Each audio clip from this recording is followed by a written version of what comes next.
Welcome back to the LCS, where we are moments away from the start of the 2020 Summer Finals. Now, the winners of our upper bracket are arriving at their second consecutive final, a remarkable feat given the start this org had.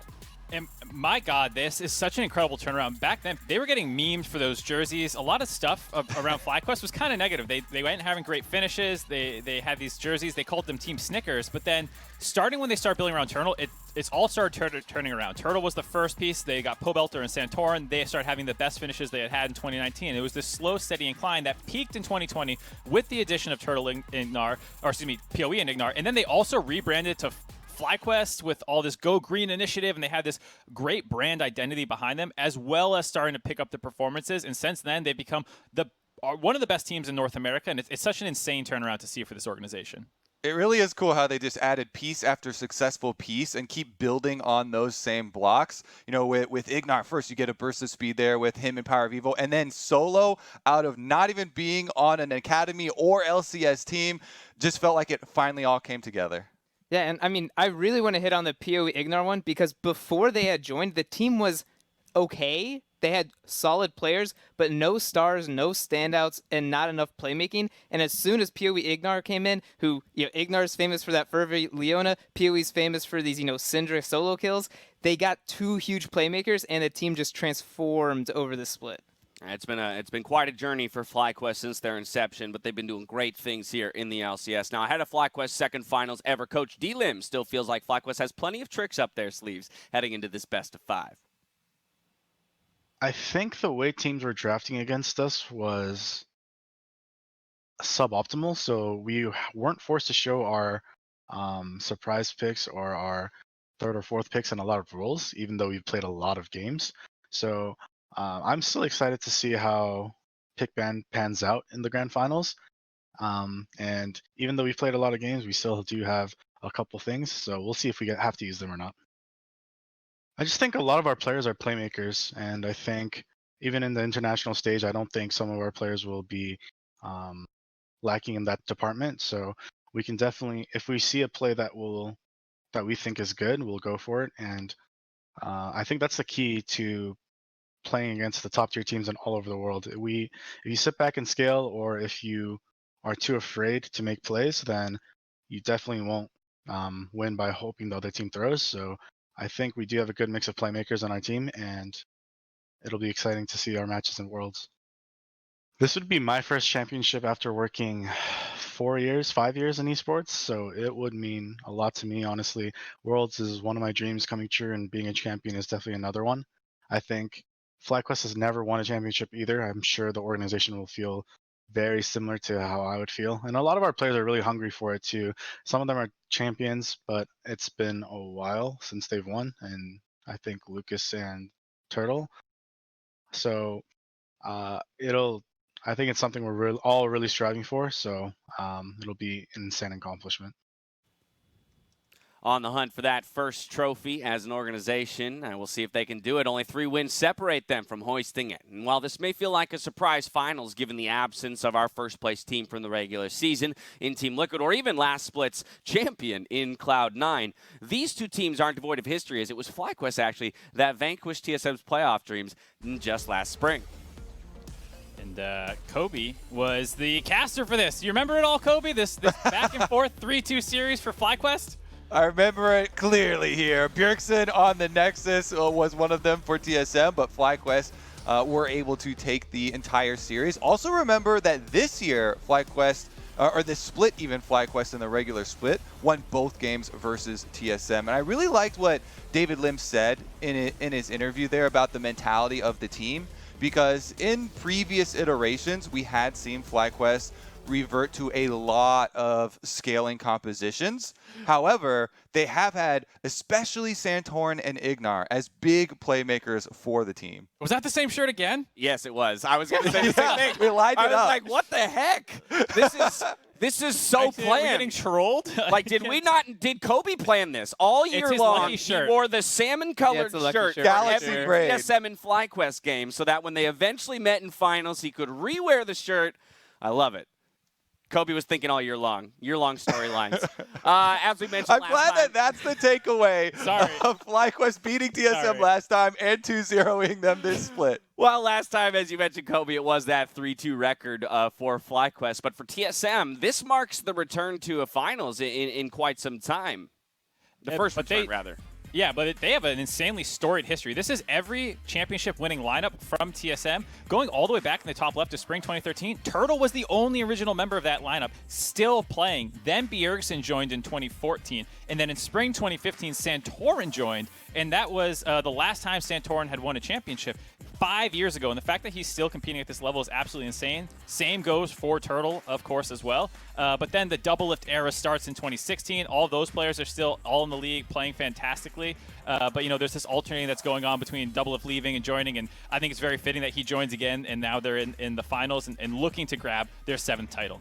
It's pretty wild that you go summer 16, spring 17, summer 17. It's Doublelift, Turtle, Doublelift, and now Yep. Turtle's back on FlyQuest, Double's back on TSM, and they're against each other in the finals. He couldn't have scripted it better, quite literally. Now, WildTurtle does aim to get his first non-TSM title, though. I think that is an important distinction. While he does have a couple in his pocket, this would be the first time he does it on a separate organization.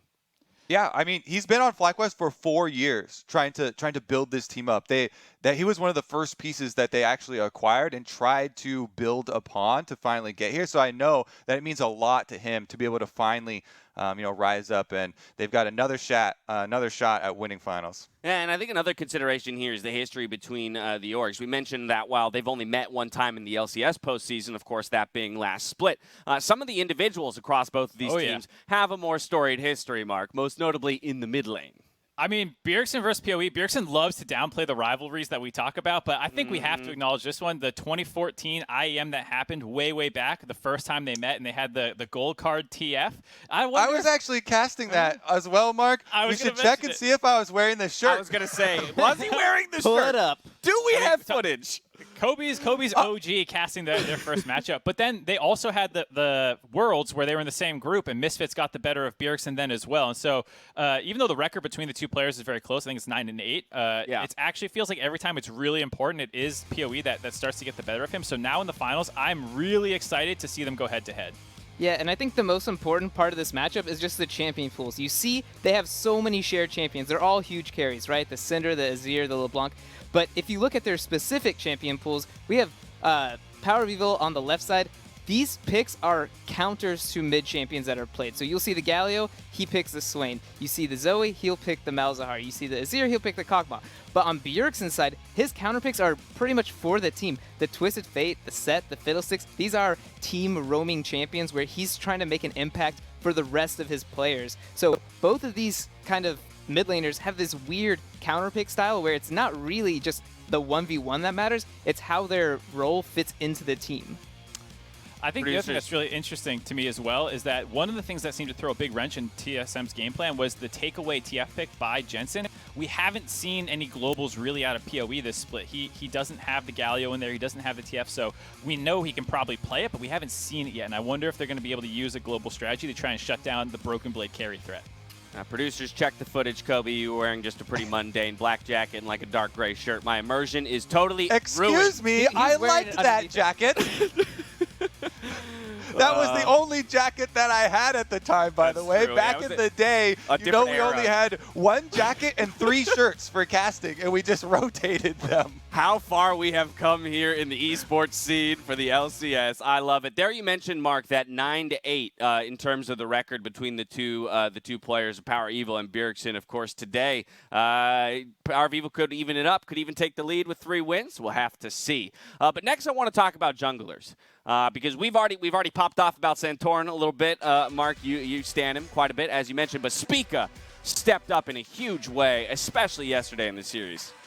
Everybody, especially myself, love the Jungle Shen coming out as a flex pick, opening up other strategies for the team, but don't let the focus on Jungle Shen crowd out what he's been doing the entire time for TSM. Look at the variation in types of junglers that he has played for this team. In the previous series, he plays completely different ones. Evelynn, Graves, Lee Sin, Skarner. He plays frontline, he plays tanks, he plays assassins.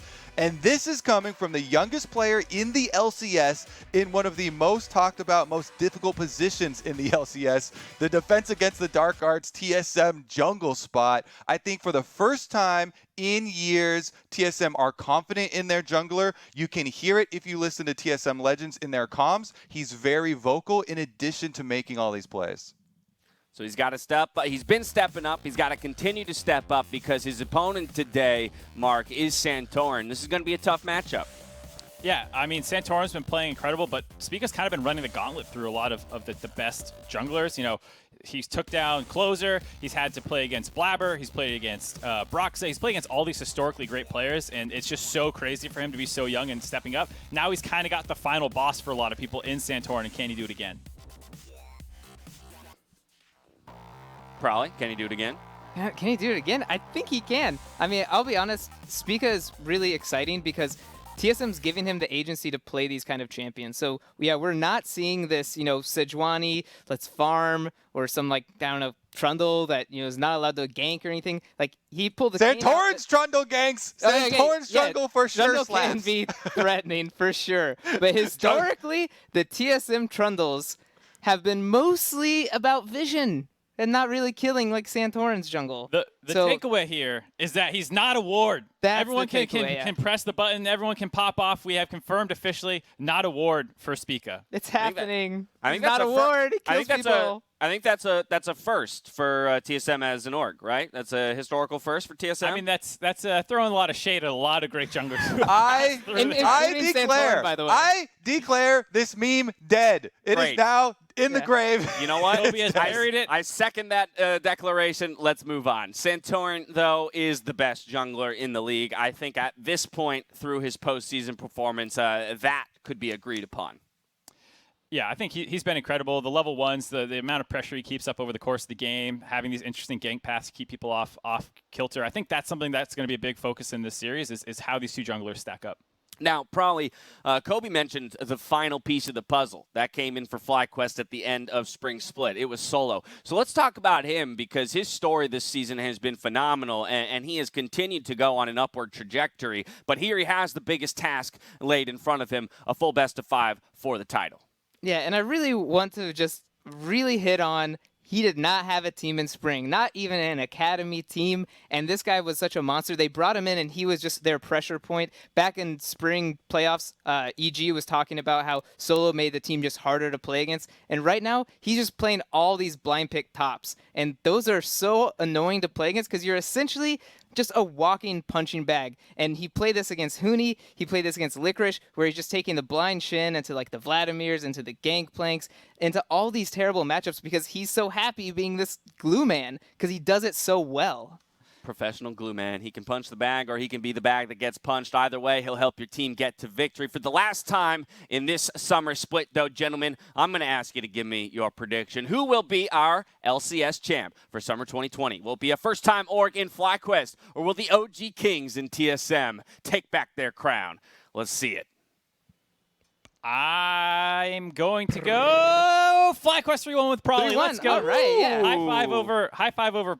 Yeah, Kobe's head. He's no way this is a 5-game series. I will say that FlyQuest are the advantage team coming into this series, but I'm predicting an upset here, James, due to Bjergsen Zilean Game 5. There it is. Yeah. All right, Kobe predicts we're going to a Game 5, and it'll be the Bjergsen Zilean that comes out. The other two of you, though, you went for that 3-1 prediction, so why is it that you still have confidence here in FlyQuest as we see the TSM fan vote there blowing FlyQuest out of the water? Yeah, I think a big part of it is in our predictions, we're not allowing it to go to Game 5, so Zilean cannot come out. That's an important strategy. What it is. Okay. It needs to be a 4-1. And I didn't love what I saw. It would look like a struggle to beat TL, and I think FlyQuest is better. So assuming it's a similar styled series, I think FlyQuest should be able to take it. All right, there you have it. We got two predictions for a new champion in the first time done so for an org, FlyQuest caliber there in the history of the LCS. With that, though, it is time for the 2020 LCS Summer Final opening ceremony presented by Master.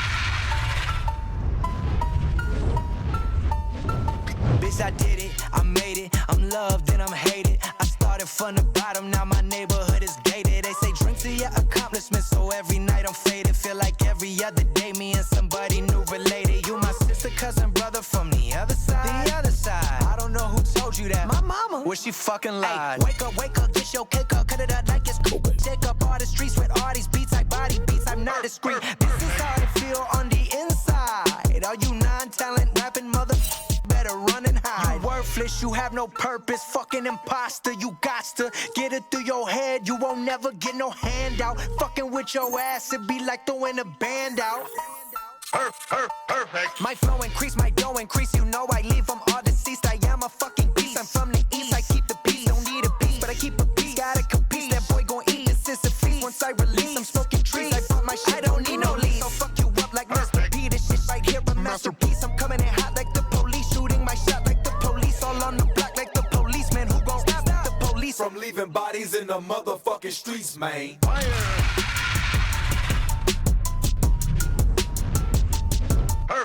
Perfect.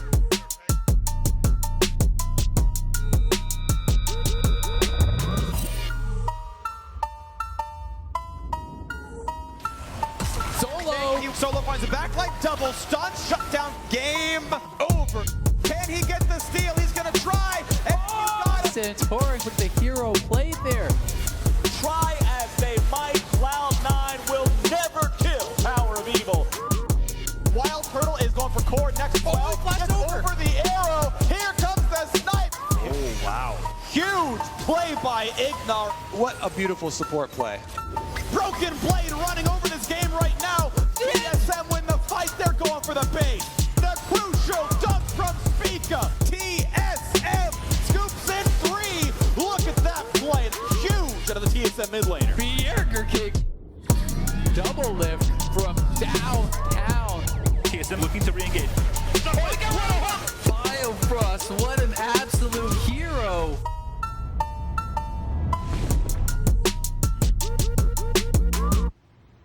Hello and welcome to the 2020 LCS Summer Finals. Thank you once again to MasterCard and Logic. I love your mixtape, by the way, from way back when. As we prepare to kick off this best of 5 champ select is about to begin for Game 1 between FlyQuest and TSM Zilean. I am hyped, and are you?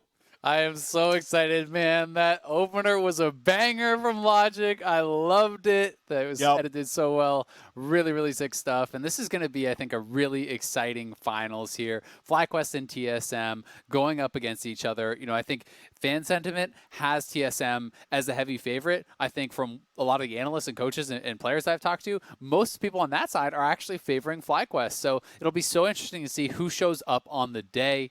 And who's going to really be the one to take the #1 seed to become the LCS Summer Champions here. We are crowning another king here today. I know, it's exciting. Over in the LEC, we saw just a million in a row. I think it's 4 in a row for G2, 8 titles for them. Caps on 6 in a row himself. Here in the LCS, we've got a chance for TSM to further their own record up to #7. First team to ever win an LCS, first team to go to 3, first to go to 4, first to go to 5, first to go to 6, maybe first to go to 7 here as well, or the first ever for FlyQuest on the other side. And as though Santorin and WildTurtle have won before, it was on TSM, and that was 5 years ago. So now we can see if they can do it here by themselves. On FlyQuest, the 3rd and 4th seeds. It's been an exciting playoff run so far with upsets down the line, and now I can see who's going to do it today. It's going to be good, man. I'm really excited to be into pick and ban here. I think so much of this series could be decided in the pick and ban by what sort of styles these teams want to play, by their preparation coming into these series. There is so much footage for both of these teams to watch. TSM has played 20 games in playoffs. It's just absurd. And FlyQuest has 14, so there's so much film to study. You have full knowledge, really, of what these teams can do coming into finals. Maybe they prepared something special for this specific day, but it's interesting to see the Nidalee targeted here. Illusion, I think, more as that solo lane being targeted, trying to shut down Bjergsen here with the TF. Renekton, notably absent from that ban list, but perhaps FlyQuest feeling like the Nidalee is going to deny that Renekton from Broken Blade, because that has usually been being used as a combo. Yeah, and of course you're seeing the Shen going away there as well, as that's been a big pick. So Caitlyn is going to be locked in here for FlyQuest. And I went and trolled through a bunch of the player stats. Going to this one. WildTurtle is actually undefeated on the Caitlyn. Doublelift is 1-3 on the champion in playoffs. Not to say he can't play it or is playing badly, just they have ended up with losses. Answers that with an Ashe. Will say, though, Senna has actually been the most successful AD carry for both those players. Regardless, we are getting what you expect to see out of Champ Select on patch 10.16, as Sett is the second pick for TSM. One thing I will say I'm a little bit surprised about is actually the TSM Red Side Shen ban. Perhaps thinking that FlyQuest would have been willing to actually just grab that first pick, but the fact that they showed that they were willing to flex that to jungle, I think could have given them a little bit more wiggle room on the red side to kind of hide some of their picks here. Sett, this could be jungle, this could be top. We did also see Bjergsen turn in a couple Sett games in the playoffs. People weren't the biggest fans of him, and he hasn't been going back to it over the last couple series, so I am expecting this more likely to be, probably top for Broken Blade going into this Ornn and solo. It feels like pretty standard for him is that tank duty. You're expecting something along the lines of the Azir, the Orianna coming out from FlyQuest mid laner PowerOfEvil. They are going to need AP damage. They're already very AD heavy, and he is just so damn good at those champions. But Bjergsen going to get his signature champ, it feels like these days, in the Zilean. Yeah. Not wait until Game 5 to do it. That was the thing, is TSM have won every single Game 5 in playoffs playing Zilean, and now he's like, you know what? Look, we should shortcut this. Let's not give our fans the panic attack. Let's just go ahead and win it 3-0. We're grabbing Zilean from the start. Let's pull the bans, because FlyQuest, they only banned one TSM mid laner, okay? You've got to ban 7 in Champ Select if you want to put Zilean down, if you want to put Bjergsen down. And so he's like, look, we'll pick this one now. You didn't get rid of it already. So let's get rid of the counter picks. LeBlanc has a lot of gameplay against Zilean. You can dodge the bombs. You can delay your burst to play around the ulti. And says right away, that's gone from PoE. I do really like the Hecarim ban once you see that the Zilean has come through. I'm curious if he'll actually ban out something like Kindred on the FlyQuest side, because I do still think that Kindred Zilean is a fantastic combo. We haven't been seeing it that much in NA, but I do think you can go towards it. I think it matches up very well against what we're seeing here from FlyQuest, and we'll kind of have to find out if FlyQuest is concerned about that. Yeah. There's also the option of something that we haven't really seen in a while, but Nocturne Zilean also is a very strong combo. If TSM wanted to throw a bit of a curveball, you can attack side lanes very effectively. The Zilean can throw on the bombs on top of that Nocturne to send them into the back line. But for now, it's looking like it would be about that split push here from Camille, and that leads me to believe that it's almost guaranteed to be Spica playing the Sett in the jungle. Yes. I don't think that they would flex this down to support. So TSM looking like they want to save their 5th pick here to try to answer whatever FlyQuest goes for, to try to have a winning 2v2.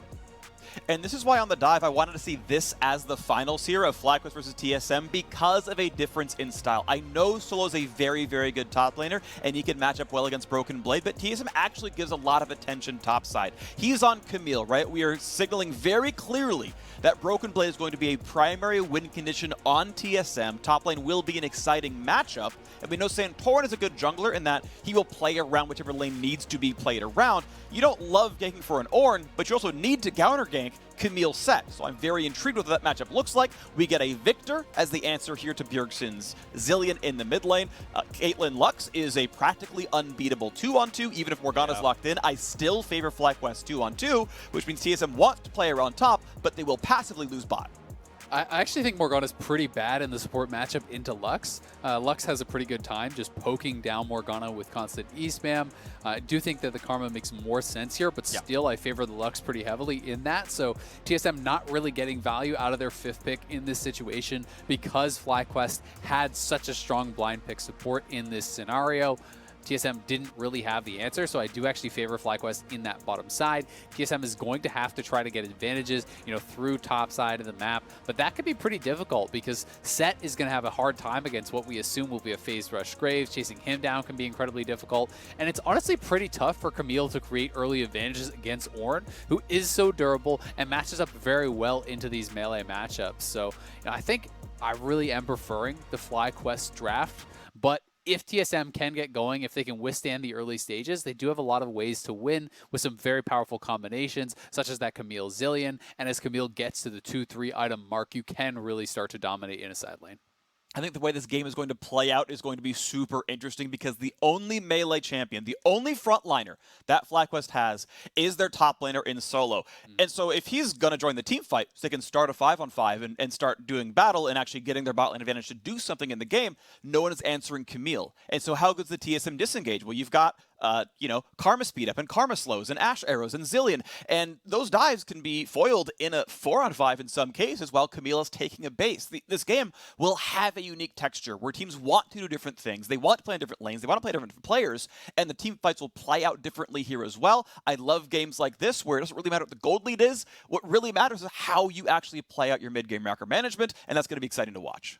I agree, and I think it's kind of indicative of how these two teams look at the game. They have a very different approach. FlyQuest, I think, is more in that Team Liquid style bucket where they like to play more 5v5, front-to-back style team fight. TSM has been trending more and more towards these kind of skirmish-heavy compositions where you're looking more for flanks, you're looking to attack from multiple angles and find your engage and team fight victories through that way. You know, if TSM just runs straight at, this Ornn double marksman Viktor style composition, with their Camille and Sett, they're not going to really be very successful. You have to be creative. You have to have proper positioning and really attack from all sides.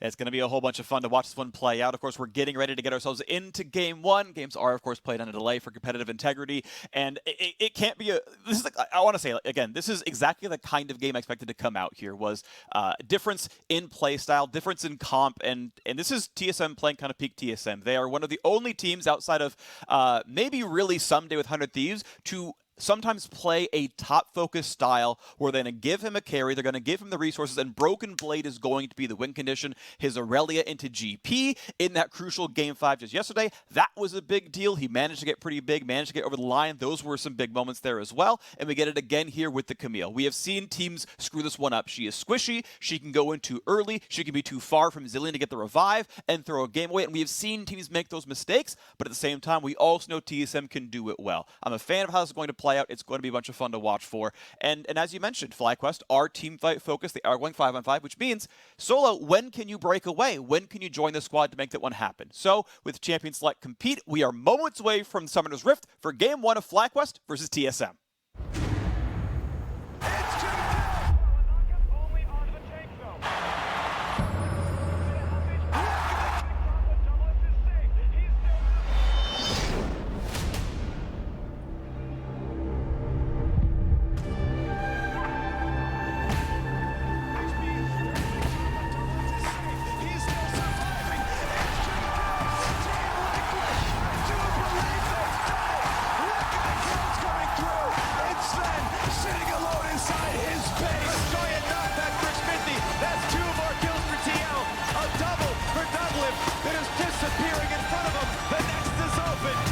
TSM has outmaneuvered. No quick silver sash. He is down.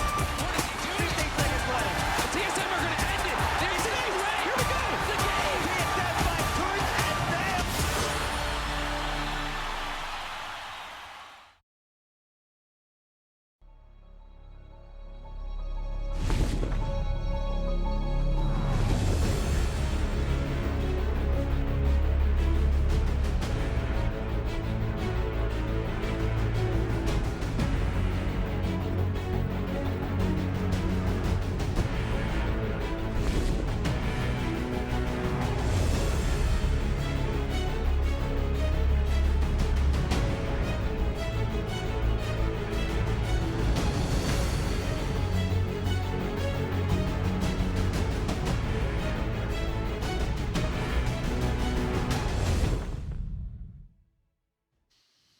Welcome to Summoner's Rift for the 2020 LCS Summer Final. FlyQuest have beaten the odds and made it here twice in a row this year. This time they could hoist the trophy.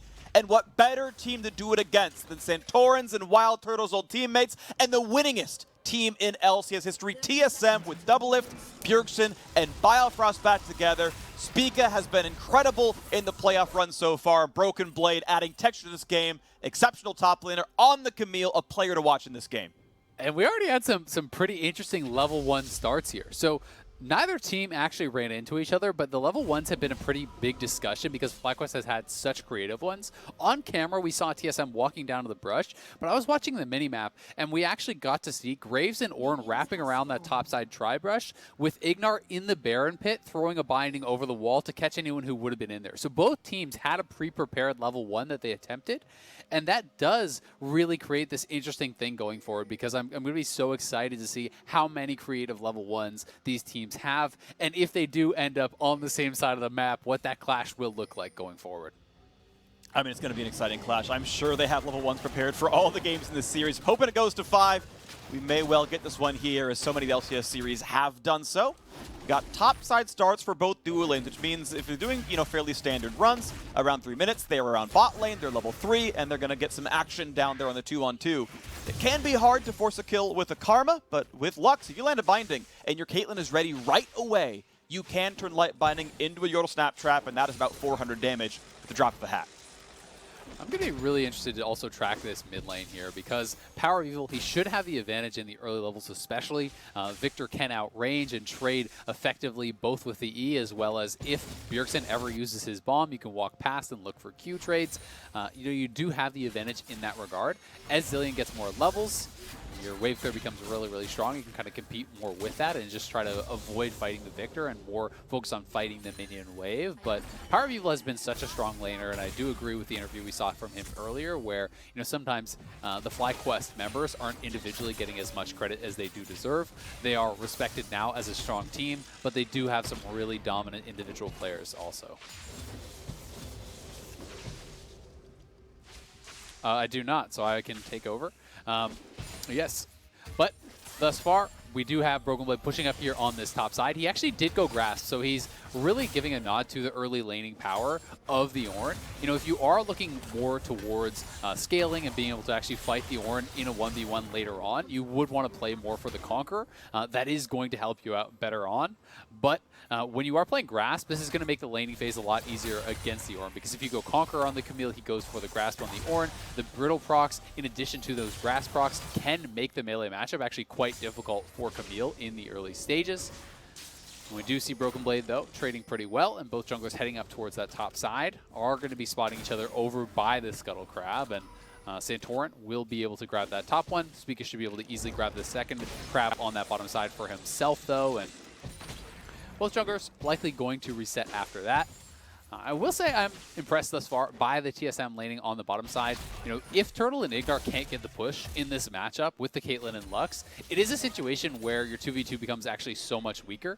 One of the greatest strengths of this Caitlyn Lux lane is actually how difficult it becomes for your opponents to farm when you have them push to the tower. And this is because of the extra area that the tower actually moves, from the map, so that you can't be using that area necessarily to dodge, right? Caitlyn can set up traps on one side of the tower, you can drop the Luxie on the other side of the tower, and all of a sudden it becomes nearly impossible for Doublelift to farm in that type of situation without opening himself up to potential Piltover Peacemakers, to Lux Light Bindings, and all of these sorts of things. So, if you are pushed in, it's so much harder to set up those types of situations for the Caitlyn and the Lux. So if they're going to have to play this lane defensively, they won't be getting nearly as much out of it as they would have otherwise hoped.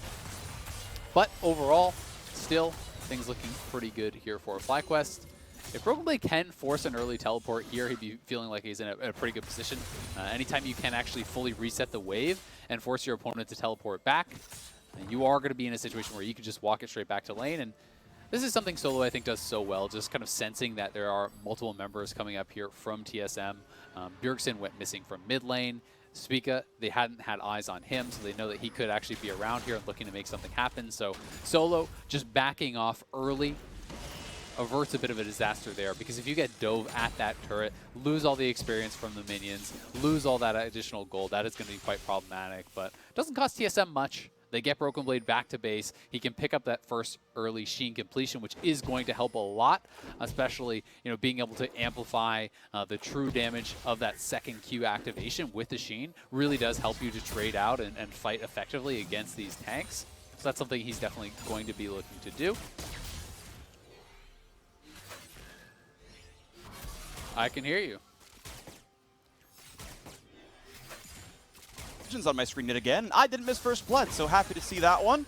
Bot lane within 6 CS. Mid lane, of course, Bjergsen leading so far. That can be hard to do on Zilean, but impressively done all the same. Thank you so much, Azale, for the solo casting. And no one has told me they can't hear me yet, so hopefully all is well as bot pressure keeps coming in, and Santorin walks top side to help make sure that Solo can finish the push here. Broken Blade is close to level 6. That could be dangerous if there is a jungle combo coming through, but he's sitting in Tri-Brush. He's outside of XP range, says, okay, Spica's not here yet. Cool, you're ready to push this one in, and they are not looking for the dive. Yeah, they are just looking to protect, from this situation. They know the Broken Blade is relatively strong. If you do get counter ganked, unless the Camille is already so low, it's such an incredibly risky dive. You don't want to give Camille, who is that potential win condition for TSM, an easy way in. But because Graves is up there on that top side protecting Solo, and we do have Spica grabbing an early dragon here for TSM. They do like to play quite a bit towards these. We heard the analyst that's talking about, despite the fact that they often play towards those early dragons, they're not always the ones completing the soul.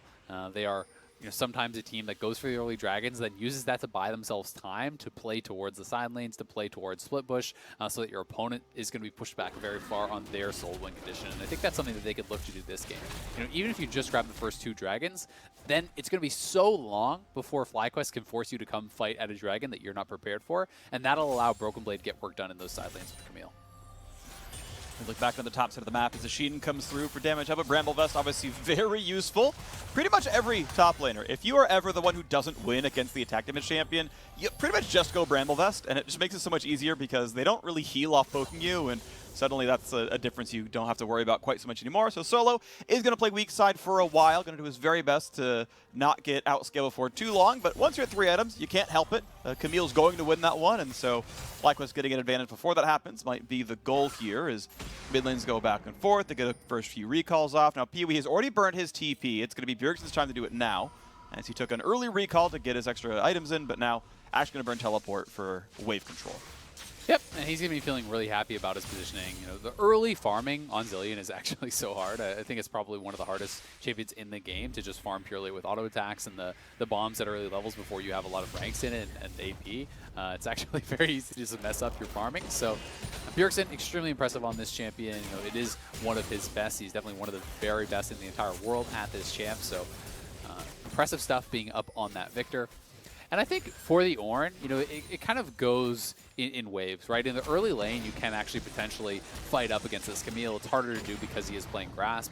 But as you said, once Camille gets to 2-3 items, you aren't going to win the extended fight. So your job becomes just mitigating loss, right? Stepping forward and using your HP to defend the tower, to clear out waves. And Ornn does have pretty strong wave clear, when it is just that 1v1. So you just look to try to defend the tower as much as you can and delay the Camille from getting access to that turret. So we got some nice early pressure there. Bind's got a Landic for Biofrost. They're not going to go for the arrow on top. Turtle, of course, considered cleanse during champs. Like I saw the icon initially, but is ending up with heal. Decides it's going to be enough to just have an early Mikhails from IgNar, who, by the way, rush Swifty boots. He actually wants people to outrange and get away. There is slow resist on the item to get away from some Biofrost bindings or the what would be, the chain coming out. But now Spica going to find himself in a fight in the mid lane. PoE forces the shield out, deals some decent damage, but does burn his ult to do so. Herald's taking damage. Solo going to go for the play, look for the knock up there. Broken Blade going to immune it and look for Santorin as it's going to be the spike going through. Spica grabs that one. Now the revive going to be forced out as well, but is there going to be a kill anyway? Broken Blade a bit low, wants to flash the wall, does so. Solo cannot get the knock up. Shows the vision, and they're all going to get out. Spica was able to recall in the pit. He would have had to have burned Flash. Instead, it's Pee-wee now being rooted. Another shield comes through. Bomb's going to land as well, but honestly, a good stun from Pee-wee keeps him safe as well. As Double walks forward, he will not get that kill either. Shield still keeping everyone safe. No kills on the board, just Shelly. Poor Shelly losing her life. And TSM do come out on top. It is a slight advantage, but they're the ones who do grab that Herald to trade of flashes, in a number of different areas. TSM did spend more summoners in the end. IgNar, pretty clutch exhaust, honestly, over the wall there to stop a lot of the damage coming out from Doublelift to keep PowerOfEvil alive, who had to expend his flash very early on in that exchange when Spica came in from behind. But both teams playing a relatively passive game, and this is something where I think TSM are going to be the ones who are feeling a little bit more pressure, perhaps, to ramp things up, to get things going. But that being said, if they are able to collect this next dragon, any potential soul force from FlyQuest is going to be looking more like 25-30 minutes into the game, and that's not something that they're really going to have to then worry about, decide out the fate of the game. Well, I want to point out that the Targon's Buckler got completed just past 10 minutes, and it was pretty much an instant recall from IgNar there as well. So he's got a Sightstone online, and right now Biofrost does not. You can still see the icon down there. That is the Tier 1 Spell Thieves, and even though they did have early lane pressure, they were the ones mostly pushing in.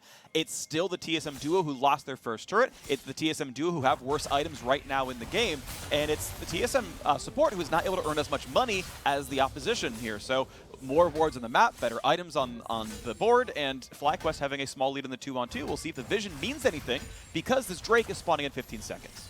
There's something else we haven't really talked about yet is how effective I think Ornn itemization is going to be this game. You know, Zilean is not a tank killer, right? And that is really their only big AP threat. Sure, there's Karma, but Karma, again, you know, is going to be building support. It's not going to be a pure AP build, so just the HP and armor stacking is going to be very effective here for solo, as Camille, Ashe, as well as Sett. It's going to be great against them.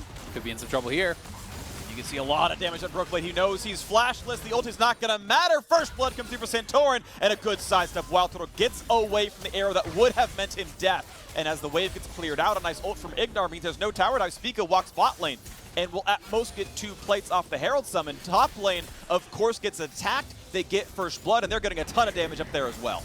They are. TSM will grab the dragon here eventually, you would assume, and we'll see how much they can actually get off this turret. But that sidestep was so critical from Turtle because he didn't have his flash. It's not as though he was just saving the flash in case he couldn't sidestep it. He had to sidestep that, or he probably would have just died. It would have been a pretty easy wraparound from Spica. You know, dunk him in, grab that kill, grab the first tower. So that little sidestep did save a lot of extra gold going into the pockets of TSM. It prevented the first tower. It prevented that kill, which would have been first blood too.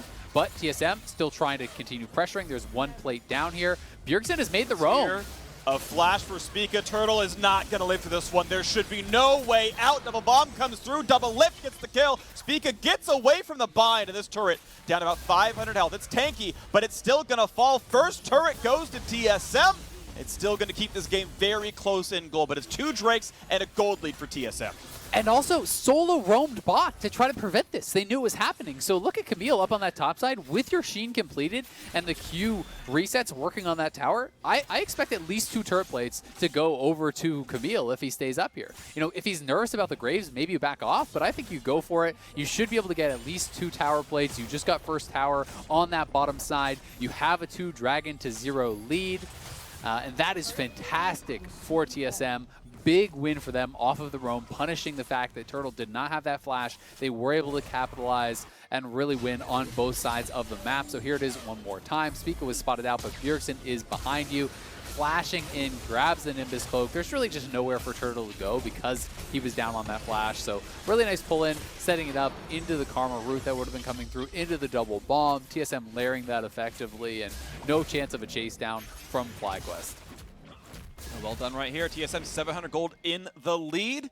I will say the one who is going to be the big split push threat does not have the lead, but honestly your AD carry getting first blood and sharing in all those turret plates is going to feel absolutely great. Doublelift by far faster the first item spike. He's got Essence Reaver on the books. Broken Blade, to be fair, already has Trinity Force done, so that's going to feel good as well. And TSM in the driver's seat here. They're going to be on the way towards Infernal Soul. That's going to feel pretty good for team fight burst damage. Again, FlyQuest are 4 squishies and an Ornn, so if there is Broken Blade jumping on a WildTurtle, that is exactly the kind of soul you want. It is, for sure. And on the other side, though, there's potentially a lot of poke that could benefit from that Infernal Soul here, from FlyQuest. If you can grab that, any little bit of chip damage from the Lux, from the Viktor, from WildTurtle here becomes that much more threatening. That becomes incredibly difficult to deal with. I do expect FlyQuest will play for that 3rd dragon. And then it just becomes a matter of, do TSM actually contest for that, right? You have the Triforce done quite early here on the Camille. Rod of Ages as well as the Lost Chapter done. A lot of the critical items have come through from TSM. They don't have to fight for that 5v5 though. They can still play for gold advantages. If FlyQuest sends too many members there, they can just look to take towers elsewhere and extend their lead in that way. But if they do look to fight at that dragon, it is going to be explosive, because if TSM win that, if they move to 3 dragons to 0, still no team in the top 4 of playoffs has lost a single game when they do have a 3 dragon to 0 lead, and that is throughout the entire summer split. All right, now TSM poised to play around the mid lane as they shove in, clear the wards. Biofrost gets found, but you can see there's too much threat nearby, and Zilean says, just don't try. It's not worth it, and FlyQuest back right off. They get nothing out of that one. I mean, wisely so, you know? Bjergsen just looks sideways at them with the grimace on his face, and they go, understood. I hate that I know exactly what picture you mean. I think everyone could just see it in their head immediately. But exactly. That's what got. Yeah, exactly. IgNar's like, whoa, sorry, bud, backing off. But FlyQuest's going to be the ones to take that opportunity to start up the Rift Herald for themselves. They do grab that. Obviously, the second Herald is less valuable because there is not that guaranteed turret plate gold to get, but it is still very nice to do. And what has become a fairly common strategy is actually the team that is avoiding going for those early dragon fights, in this case FlyQuest, will often grab the second Herald as a way to better their chances at that third dragon fight. So I am expecting Santorin to either drop this, mid or bot around the time that dragon is spawning to try to force a response out of TSM and potentially gain an advantage around that dragon pit for FlyQuest. Yeah. What's kind of amazing to me, though, is the fact that TSM actually have the gold lead. Because so often we see one team spends their time getting the Drakes, and so the other team is able to spend their jungle attention getting more ganks off, and specifically getting Rift Herald, the first one.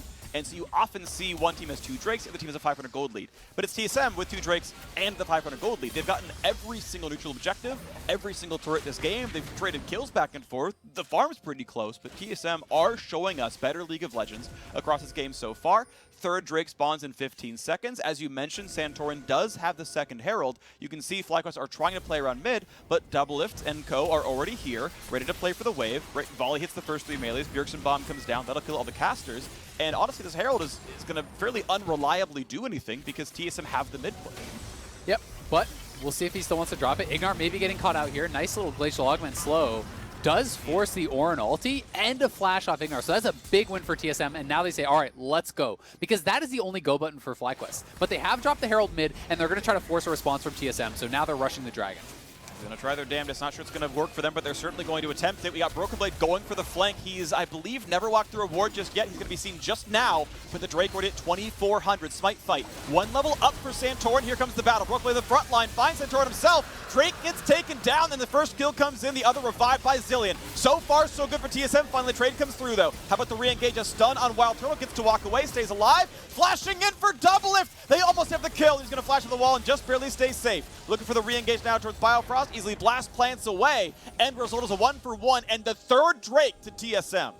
And as I said, every team in the top 4 of the LCS playoffs was undefeated throughout playoffs as well as the summer split with that 3 dragon to 0 lead. It forces so many difficult decisions from your opponents because now FlyQuest has no choice. They must fight at every dragon pretty much from now until infinity. So TSM, they got the Ornn ultimate out of this, and this is what allowed them to just start this up because that is the only reliable engage. And then Broken Blade over the wall, found that flanking angle we talked about in Champ Select. This is the kind of fight that TSM is signing up for. The Zilean revive is going to be much less valuable because Caitlyn is on the other side, so the trap is layered on top. That Caitlyn ultimate just slipping over the shoulder there of Biofrost, forcing Doublelift to flash out, but TSM going to be feeling really happy about their position in this game. FlyQuest is right dead even with the gold, but they can't afford to slip up ever again in this game around any dragon. 1 pick, 1 smite steal, 1 anything, and they get the permanent buff over on the other side. Yeah, if you want to put it sort of mathematically, and this is sort of backed up by a lot of data you can look for in solo queue and things like that, a Dragon Soul is roughly equivalent to getting Baron in that you get these permanent stats, right? You get permanent health or permanent damage on hit or whatever, and Baron is 1,500 gold, a bunch of XP, which turns into a BF Sword or your Death Cap combine or whatever else, which is permanent damage and a lead and whatnot. And so functionally, TSM are about to get a Baron with very, very little risk as far as the amount that they're expected to win based off that objective happening. That's kind of how the data has lined up. As you mentioned, though, 3 Drakes to 0 has been forcing so many rough fights from the losing team that every playoff team has closed out with that kind of situation. So, mince your words a little bit there in that case. So, yes, TSM in a very good spot. FlyQuest realistically do not want to give away what is sort of the easiest Baron ever, and thus we'll have to try to contest. It's going to be hard for them. Yeah, I mean, if you don't have vision, guess what? Who cares? You can't just back off. You have to still fight it. And that's why it is so powerful to be in these situations. And that's why it's honestly risky to wait until the 3rd dragon to contest. Because if you do lose that 3rd dragon fight, you are now between a rock and a hard place. You have to contest for the rest of the game. We'll see if they can find a pick here onto IgNar and Santorin as they are about to face check. Yeah, but that's the value of Lux, and this is why I value Lux so highly. Even though Karma, I think, has a very good laning phase, Lux does a lot more. As you've got that face check, you can ward safely all the time.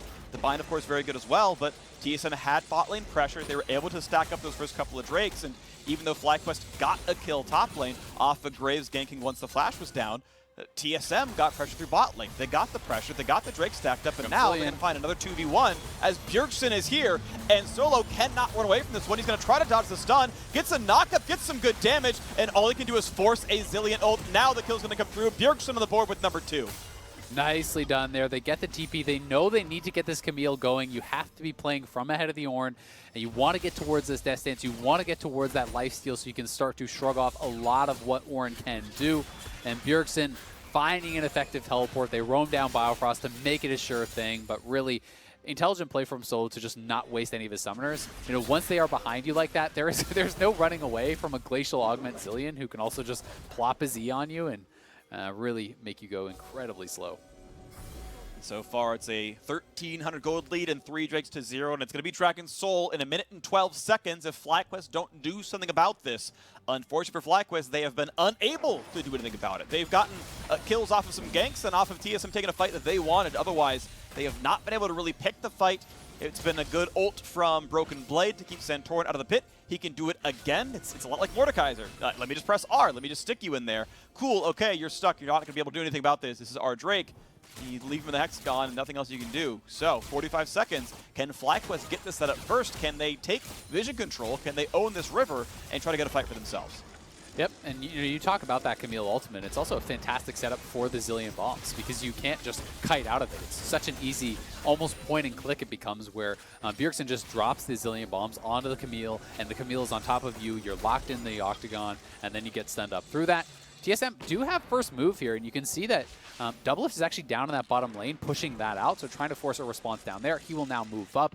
Broken Blade is going to be, again, coming from that flanking position, but TSM doesn't have full vision, so they have to be careful about a possible engage, and Solo will have his ultimate up here in a couple seconds.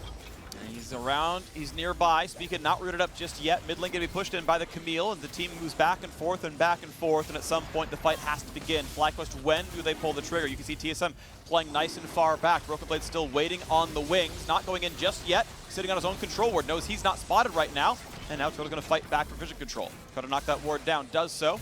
Now Broken Blade has to play around the backside as well. Mid lane can be pushed. Here comes the ulti in for Solo. They want this fight right now. They're going to go for a double knock over the back line. FlyQuest going in for the Drake. Can they get the smite?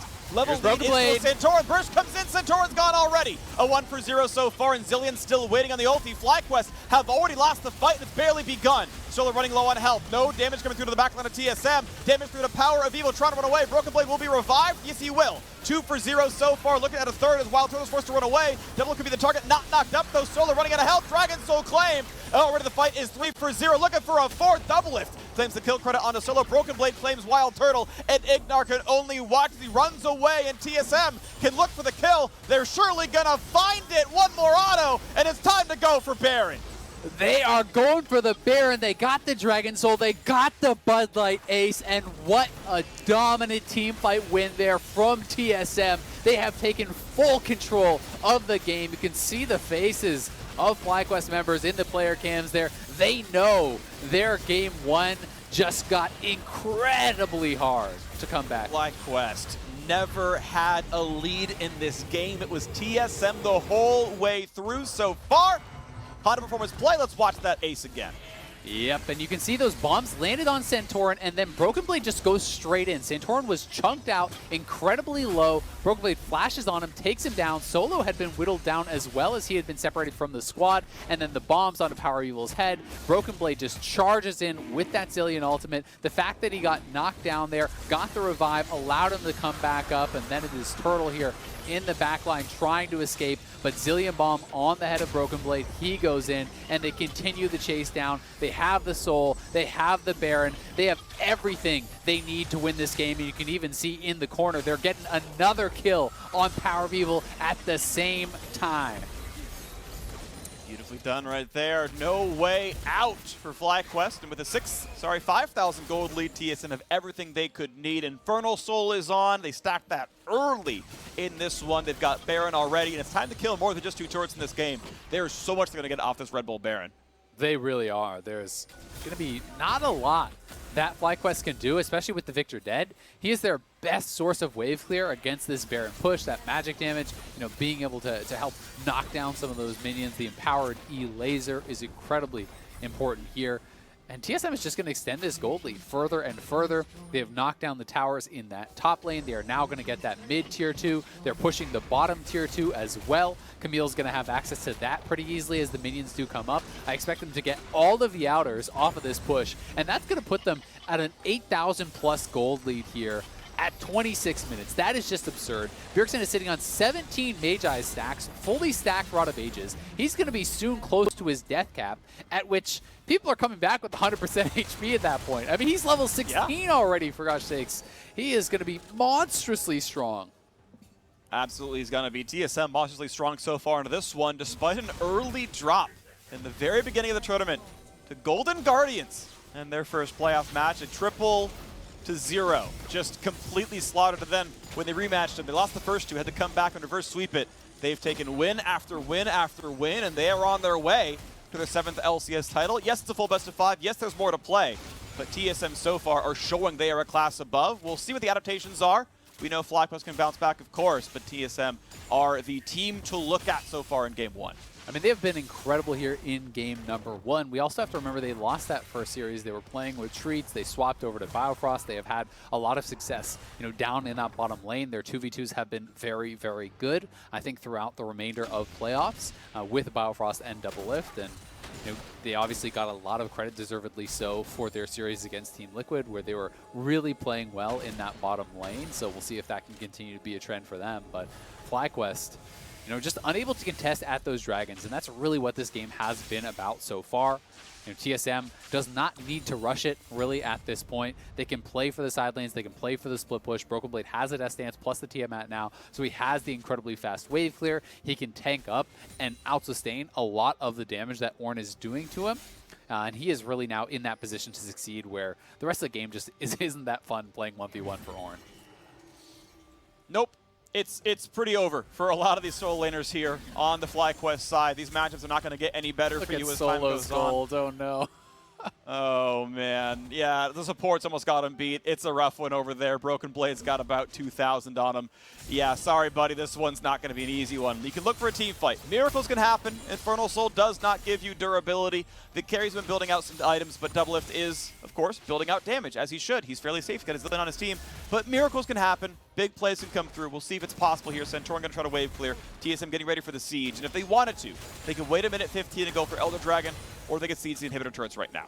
And the difference in power between these two mid laners right now is really ludicrous. Bjergsen is so much stronger, and he plays such flawless Zilean games that it's hard to depend upon a mistake from him. It's hard to say, oh, well, maybe he just won't get his ultimate off in time, or, oh, maybe he'll misclick. It just doesn't really seem to happen when the guy is playing the Zilean. He very rarely makes those sorts of errors. So, with that death cap complete, he's up to 17 stacks on the Magi's. He is going to be so hard to deal with. There's a bind to the CC chain, but Spica was able to flash before the gravity well could kill him, and so it means FlyQuest cannot quite get that pick. Thankfully, he's tanky. Thankfully, his Merc Treads. Sure, all those things are true. Meanwhile, look at the tank on this side. Solo, he's out of health. He's gone. He can't ult. He can't do anything. He slows one person. Who cares? Out they go. Easy pick for TSM, and hey, Elder Dragon's alive, while Solo's still dead. Solo going to be down. He does have his teleport. I don't know if FlyQuest can afford to try to give this up. If TSM are going to rush towards this, I feel like you have to try to go for the steal. You have to try to get some level of contest going on. I mean, they're 9,000 or so gold behind at this point, plus all of the thousands of gold worth of value that the Infernal Soul has. If you give over Elder 2, it just feels like it's completely GG. So even if it's a low chance, you got to go. They're taking the fight. They're saying no chance at a steal. Let's just take the 5v4. No problem at all. Spica coming around the walls to come for this one as well. Nice snipe, nice kill, Broken Blade on a killing spree. And okay, now maybe we look at the Dragon. Yes, TP is up when Solo respawns in 4 seconds, but well, there's still the channel time and there's still TSM to deal with. Biofrost level to 13, and here comes the play. Once again, trying for the 4v5. Once again, stun up PowerOfEvil. Nice knockup for Solo, buys some time. Good damage on a Bjergsen, forced the ulti early on a Broken Blade. Now Doublelift is on the wrong side, and Santorin finds that kill. Dunk comes over, Spica sets it up, and he's gonna knock him down. 2 more kills for TSM's side, and the chase is in. Santorin's gotta run away. There could be more chase easily for Broken Blade, as now FlyQuest do not have the way out. Biofrost flashes in. Here's the rest of the squad. There's 2 more kills. Another ace for the TSM side, and the Elder Dragon is a freebie. They're going to get this, and then the Baron is back up, so they can take the Elder, march straight over to that Baron, start that up if they do want. We'll see if they decide to reset, because it is pretty low on health here, and they don't have a lot of sustained damage with these 3 members, so likely they will wait for Doublelift. But again, TSM not taking the risk of a 50-50. They go over the wall, they get the team fight win, they secure the Elder Dragon here, and this is an incredibly impressive Game 1 showing in the finals from TSM. Absolutely beautiful stuff right there. Elder Dragon only on a 3, but still a good one as the fight breaks out. They start a 5v4.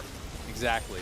They don't allow them to have the chance of even getting in range of a steal. They go over the wall, they take down the Lux, no chance for him to escape. And then Broken Blade, again, going very aggressively. This fight does get close because look at the damage that Solo was able to get out onto Bjergsen. That was almost purely from him getting Bjergsen low as Bjergsen tried to walk past Solo to be in range of an ultimate from Broken Blade. So they did force out that Zilean ultimate. It wasn't the most effective one. Bjergsen was chunked low. It gave them a little bit of a chance. But then track Broken Blade there. The E off the wall, gets max distance, flashes it in, takes down the jungler, and now TSM going straight to the Baron. You just can't fight this team when they have Elder right now. So FlyQuest is betting it all on a Miracle-based defense. They've got to try to delay. They're hoping that maybe they can withstand the Elder buff for this 130 and farm it up and make something happen later on, but the chances are getting tough. Oh, Santorin. You are dead. You are 3 levels behind this man. I don't know how you get out of this one. He's going to decide to, you know what? I've got no vision. You know, Hawkshot came down, didn't see anyone, but I know I'm alone. I don't know where your teammates are. They could be in some part of that jungler lane. Let's just not end this game away. I respect the fact that he had the free kill and said, but the 1% chance this screws up, we're not going to delay the game here. Yeah, I actually really like that. You know, I do think it's a very intelligent play because, as you said, there's almost no world in which you lose this game. So even if that is like an 80% chance that FlyQuest can't get down there and stop that, 80% chance is worse than the chance you already have in winning the game. So you have to look at it like that, right? You have to play the odds. And the odds are, if they just play it slow, this is a done deal. This is a done deal, pretty sure. There's some damage on a Solo, stunning him up again. Turret's still alive, but Solo's at half health from the top laner and the jungle tank just hitting a couple of times. That is the tankiest member on the FlyQuest side. It gets worse for everyone else as mid lane tries to be cleared, but a single auto attack will knock that turret down. Bot inhib is already gone. That's hitting next to turrets now. Top pushed in. That turret's at 15%. Second inhib is down. Whole squad goes top side. FlyQuest, when do they choose to go? Elder Dragon buff still on for 10 seconds on 3 of TSM. And it means that FlyQuest will wait and they will lose 3 inhibs, and now they will ult in. Solo finds a single knockup and is dunked back in on a 5. Even Turtle's float away, and goodbye. The health bars have deleted themselves before your very eyes. No magic tricks needed, but Double was there for it all the same. The ace comes through yet again, and TSM stomped all over FlyQuest in Game 1 of the finals. What a statement from TSM in game number 1. Absolute domination from them. Incredible showing here, starting off in game number 1. And bold prediction here. I know you're known for them, Freak. No more Zilean for TSM. Yeah. Get this man off the champion. He just can't be beat. Bjergsen with another ridiculous Zilean game.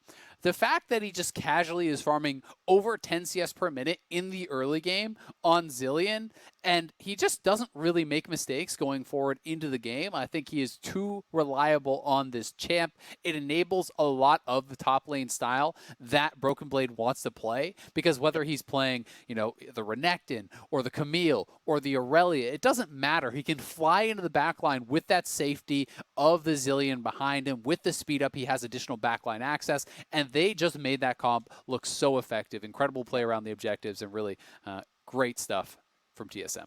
The credit goes to basically every player here. You can look at KDAs, you can look at CSD, you can look at whatever you want. All 5 players in TSM did a good job. They did their roles very well. Even Spica, who got kind of robbed rookie year. He played 2 regular season games and then 2 best of 5s, like the tail of 2019. Comes in summer split here, And he got all the objectives. He got the first 2 Drakes, no contest. Got the first Rift Herald, no contest. Got first turret bot lane, kept it going there, and was a perfect front line for the squad. Worked out well for every single member. Props TSM. We'll see how FlyQuest can bounce back. Now it's time for us to step away. Way to return. Sneaky and Meteos join the State Farm Analyst Desk. Hype. Hype.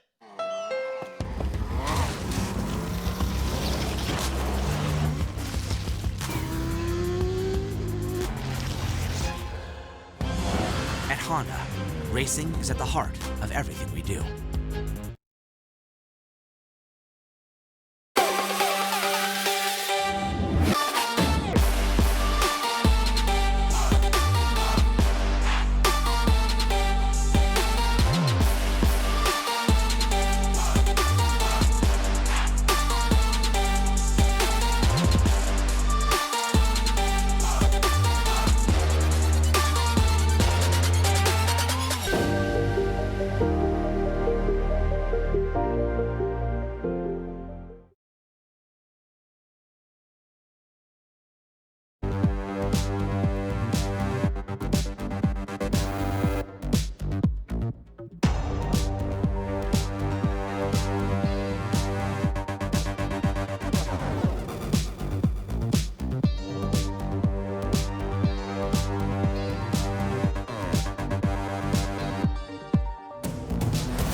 Welcome back to the LCS Finals, where TSM has come out the gate hot with the first victory here in our Best of 5 series against FlyQuest. And to help us break down this first game in the Best of 5, we have brought on the boys Sneaky and Meteos, who have been co-streaming along with us. But you guys have lent us some time to analyze the series as it breaks down. Thank you so much for joining us, gents. How you doing today?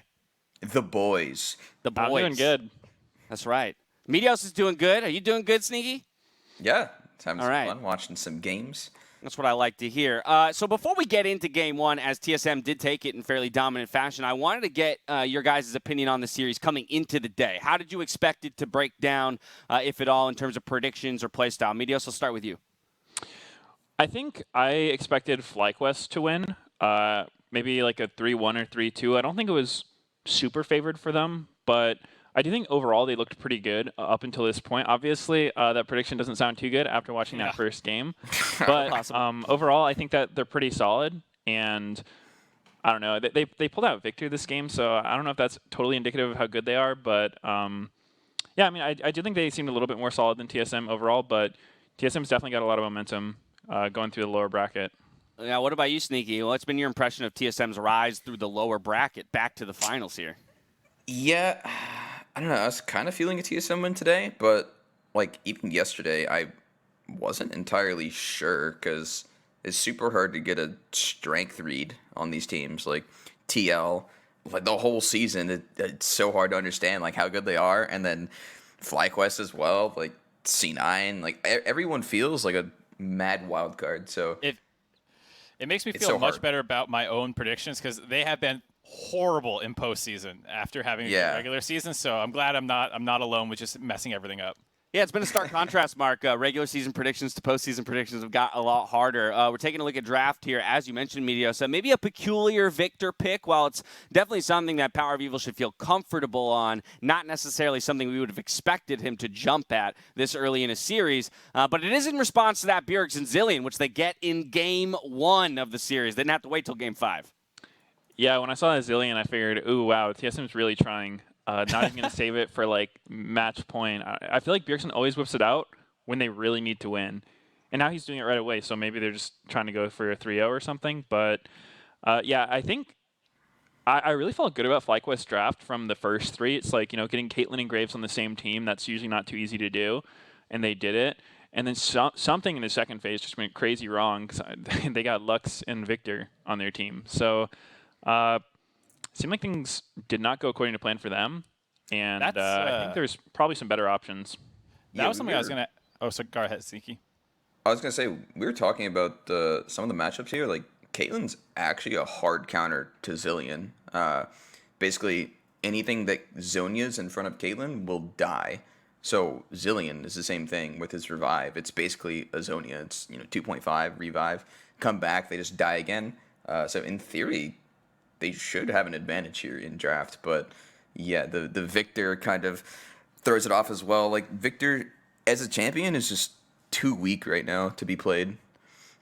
That's what I was going to ask about, because I felt pretty good about the at least like style of the draft, even if Viktor might not be the ideal mid lane control mage pick. I still felt like, hey, this looks like what I want out of FlyQuest on blue side. But then, yeah, the Viktor was struggling. Top was getting kind of ganked and killed a little bit and struggling. And then bot lane was actually pretty even. The Karma had to push level 1, and they got level 2 first. And things were all going pretty well for TSM early game. And they were actually able to get just Drake control off that, which I thought was pretty surprising.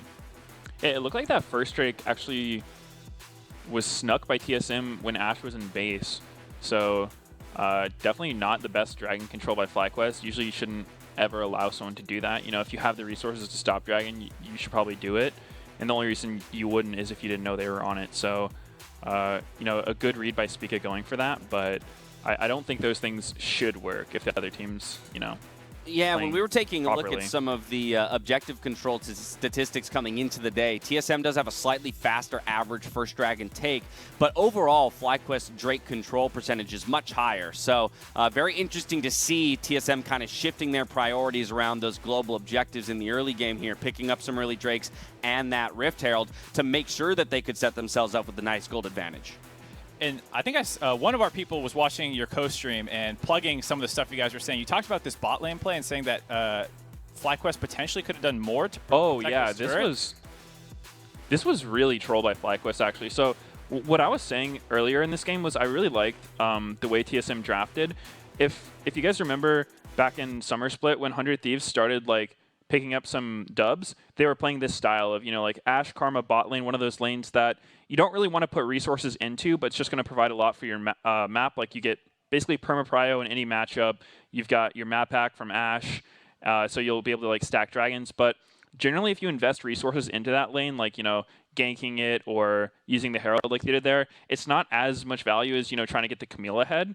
So I actually thought that wasn't the best play, but then FlyQuest's response to it was just really bizarre. They kind of ran everyone down there. Yeah, you know, like Turtle died despite having full vision of everyone coming, and then Ornn and Viktor both came down. So they ended up giving Camille 2 plates top for really nothing. Like Ornn just went for a full map pilgrimage with absolutely no gain whatsoever. So it's actually worse. Yeah, it was super bad from FlyQuest. It's basically like you let TSM do their play and you gave them extra by attempting to respond, but just in a really ineffective manner. Right, which brings us to these. These are the third and fourth Drake fights of the game. But at this point, where it had been so little action in terms of fighting, TSM had just built themselves kind of a healthy gold advantage and, you know, the positional advantage in a lot of cases around the Dragon. And then it kind of felt like FlyQuest was just, you know, reaching for things, just grabbing for little straws to hopefully try and wrestle it back or sneak one of those global objectives. Right. Yeah, I mean, with that soul on the line, like they're just under so much pressure that they have to go so quickly, and it's going to look terrible from Fly if they don't get the immediate fight. So I was go ahead, also talking about how FlyQuest has a really good zone control team if they get the position for Dragon, you know, which I think comes from like pushing down mid and setting up around the Dragon earlier. But it seemed like maybe FlyQuest didn't feel strong enough, and they were just slower on the setup because, you know, they wanted to go for like an extra wave to complete an item maybe, and they ended up just letting TSM get, you know, the perfect position where all 4 of them are grouped on one side with Camille threatening a flank, and then FlyQuest doesn't really have great hard engage. Their main advantage of like team fighting is Caitlyn's traps and Viktor's laser when they try to walk into you, but if the team doesn't have to walk into you and you have to go into them, it's not really going to go too well. Yeah, you see it play out here in essentially the final fight of the game for TSM. Yes, they'll have to walk it in the base, you know, do the due diligence of closing it up there, Mark. Yeah, after this point, it's pretty doomed, especially considering that they also have the Camille and this kind of ability to split up this team fight. And like Meteos is saying, they're not even in positions to be at the most advantageous part of their team fight. So after this point, I mean, it's basically game over, and you start looking ahead a little bit to game 2. And that's where I'm a little worried as someone who predicted FlyQuest, because the Viktor pick was a little sus. They made some mistakes in this game, but I felt they got pretty much completely outplayed the entire game by TSM. There was no point where I felt like this was close to FlyQuest having, you know, this game under control. And I'm left wondering, like, should they have held their top pick for later? Should they have sunk more bands into it? Can they take their support earlier, or like, do they actually even want to jump off blue side already? Because like we were all saying, this felt like a pretty good draft for FlyQuest. Well, you asked the question, so I'll answer it. They're not jumping off of blue side. FlyQuest has chosen to remain on blue side, but that's where I'll return to Meteos and Sneaky. I'll go to you first, Sneaky. Adjustments you'd like to see out of FlyQuest here in Game 2 to have a better shot, because that gold graph that we're looking at there is a very pretty gold graph from the TSM perspective. Yeah, I mean, I like everything about Fly's comp except the Viktor. Like, I mean, I played it in solo queue, not super recently, but just trying it out, and it just always felt way too weak to be even viable. But, you know, Graves is really good, Caitlyn's really good, and Lux together, Ornn, all of it just combines to make a good comp, except the Viktor. So whatever they got to do to fix that. So we don't love the Viktor, but Meteos, right at the end of the game, before the casters threw to commercial, they made the commentary that they don't believe Zilean's going to be let through again. But was Zilean really the crux of the issue here, or do you think there's a way for FlyQuest to work around that champion pick?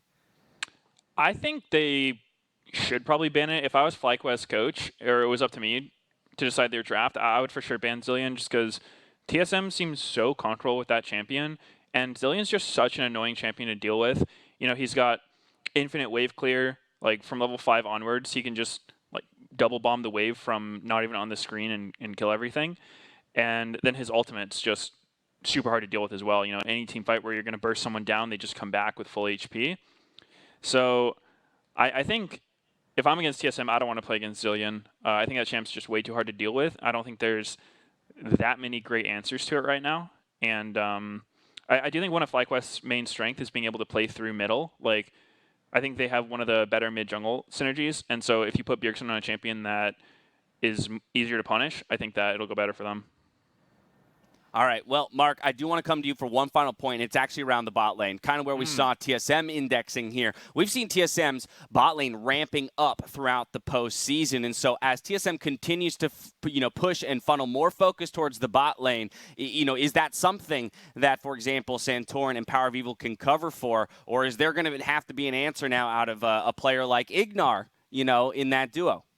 I'm interested to see, because it felt like they wanted to hold IgNar's pick for counterpick as late as they could, and then, TSM said, nope, our 5th pick's going to support, and so they had to take the Lux blind, and that was one of my concerns with sticking on blue side, was if IgNar is your big playmaker and you're trying to get him counterpick, TSM can refuse that the whole way through, and you don't really need to worry about PoE's counterpick or Solo's counterpick. You just need to worry about IgNar. We'll have to see if TSM is nice enough to let them have it this time around. Either way, we are at 1-0 in our series score. TSM has the lead. Meteor, Sneaky, thank you so much for joining us and providing your insight. I hope you guys enjoy the rest of the series. Thank you. Thanks. You too.